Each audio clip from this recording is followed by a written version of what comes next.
journaling along the aging journey, my 60 years of jotting. Hello, Humpty here. Welcome to Agerville, my hometown, where many people live longer than average, and some even a decade or more.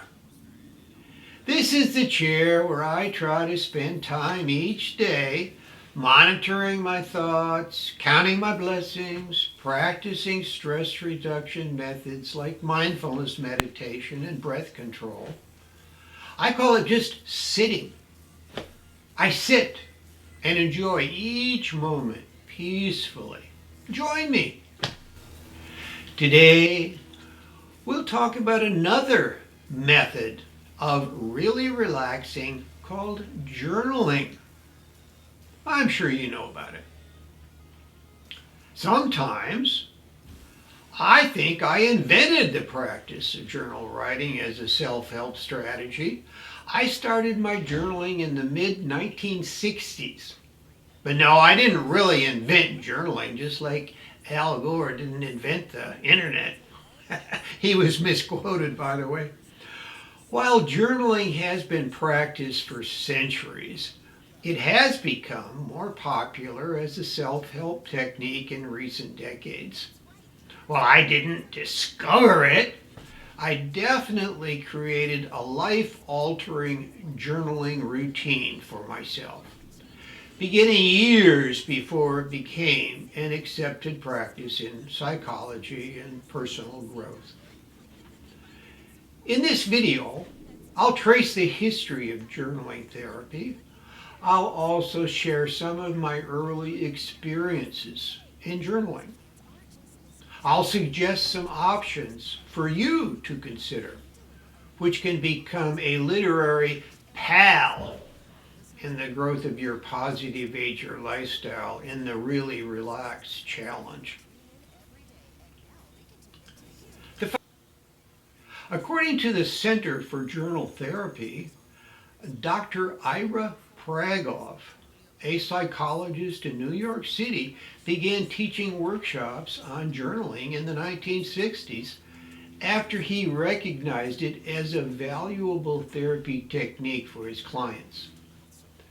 Since then, he and his associates have taught over 250,000 people how to use his methods.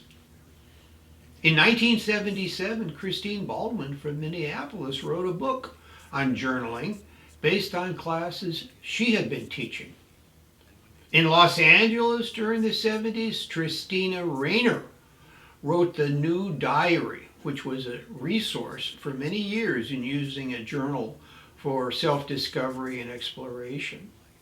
In the 1980s, Kathleen Adams, a psychologist in Colorado, created a journal toolbox to aid journal writers and later wrote a book and founded the above-mentioned Journal Therapy Center.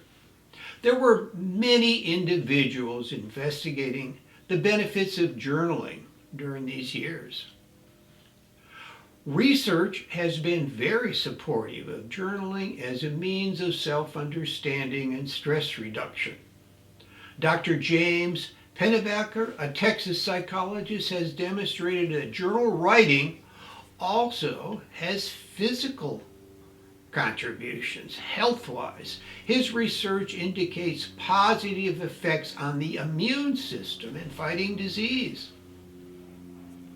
It's no surprise that many current psychotherapists and mental health practitioners recommend journaling as a means of creating more happiness while reducing physical and emotional health problems. It's also a commonly used intervention in the research and practice of positive psychology, an approach to lifestyle expansion utilized in the AGER+LEARNS Decade Challenge courses. My experience with journaling. I'm going to share some very personal experiences from my early life and how I discovered journaling for myself without any formal training. In my late teens, after a period of rather impulsive and risky behavior, I found myself responsible for a pregnancy. In this pre-pill era and before legal abortions, the right thing to do for a young man in trouble was to marry the girl in trouble. This was done on Valentine's Day in 1964, when the Beatles song, "I Want to Hold Your Hand," was very popular. A nice romantic beginning, but it was soon obvious that we were not prepared for a marriage, which ended in divorce shortly after my son was born. I enrolled in Phoenix College and later transferred to Arizona State University while working part-time selling shoes. See my video on how I got the nickname Humpty. It was a very stressful period for me. I knew I had to change my behavioral choices and emotional reactions or face more serious life consequences. I went to the local Walgreens and bought this journal and began writing. I began the journal on April the 14th, 1965, just before my 20th birthday. Here's an excerpt from the first page. I need to put on my reading glasses.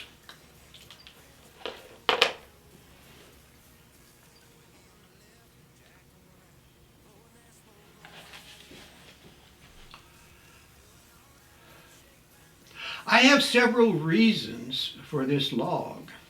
At the present time, my mind and my plans are very disorganized. I need a bit more organization in my life, along with a stronger goal and a purpose. I need a plan to follow. I am in need of a planned program that will carry me through the next 4 or 5 years and will enable me to have something at the end of that time. I am referring to a college degree with which to start my life work. And it goes on to give other personal reasons for why I needed this log.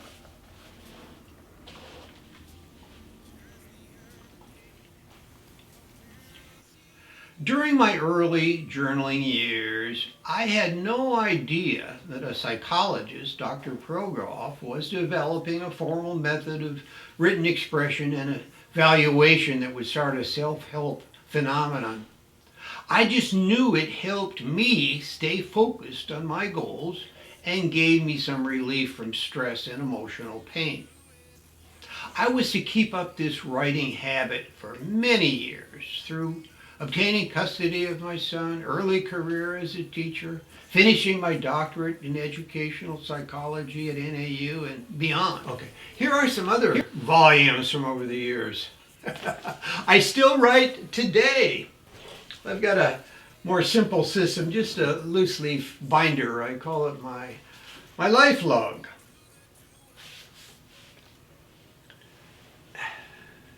No, I didn't invent or discover journaling therapy. But after 60 years of practice, I can vouch for the benefits. I could say, you are what you write, to steal a phrase from the nutritionist. It helped change the course of my life. Consider journal writing. Let's shift this discussion to you and your AGER lifestyle. Maybe you have been a journal writer in the past. Maybe you've never tried it. If you are like most of us in the sunset phase of our lives, there are always issues to explore and problems to resolve. So let's look at some ways to get you started. How are you going to organize your writing? You can use a notebook binder like I do, or buy an empty journal book. I'm sure they're still available at Walgreens and other places. There are many varieties. You can use a computer program such as Word, Google Docs, or other system. You can download apps for journals as well. I'll put some examples in the links. Number 1, choose a good time of the day to write. Maybe during your morning routine or at night before bed. Just start writing anything that comes to mind. Let the feelings flow and don't try to monitor or guide your expression. Don't worry about writing style or format. Just get the thoughts and feelings on paper. No need to reread what you've written either. It might bring back a lot of unpleasant memories, best left behind. Until I read the excerpt to you from my first journal, I hadn't seen it since the day I wrote it 60 years ago. 2, try to include some things you are thankful for, as well as stronger emotions that are less pleasant. Expressing gratitude has life-enhancing qualities. You might want to check out my video, Are the Grateful Dead? Not if you ask the thankful nurses. 3, keep writing and write some more. Over a period of weeks and months, you'll be able to recognize the positive results of this activity, not only in stress reduction, but in decision making and general health, if paired with other practices as outlined in the AGER+LEARNS Decade Challenge and the building of a PAL. 4, check out websites on journal writing and methods to optimize your benefits. There'll be some links below on that as well. This video has brought back many memories of early stressful years in my life. I'm letting them go and returning to the present moment, where I have plenty to do to stay healthy and happy. Thanks for sharing this time with me. Humpty here, wishing you a day of peace and harmony in your thoughts and behavior as you write whatever comes to mind and needs to be expressed. May you find this activity a supportive influence as you learn to be older and like it most of the time. Have a great AGER day.